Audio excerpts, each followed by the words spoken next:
Hey guys, welcome back to my channel. It's day 21 of October and we're still going. If you haven't already subscribed, please subscribe and hit the bell and comment down below and tell me what you think about my videos. I will see you soon.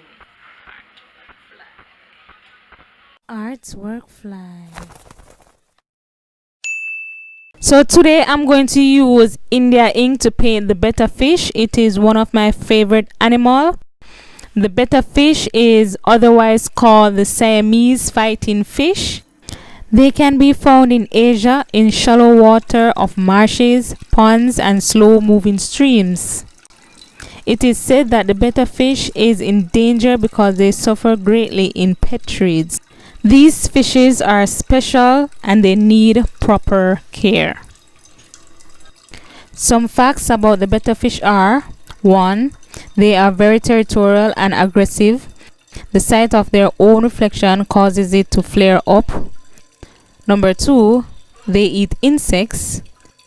Number 3. Male bettas take care of their offspring and chase away the female. And number 4. They are intelligent enough to be trained.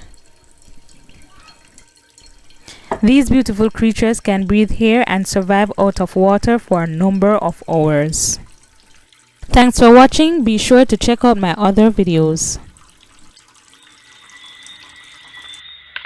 Please remember to like, share, comment, subscribe and hit the bell so you can always know when I upload.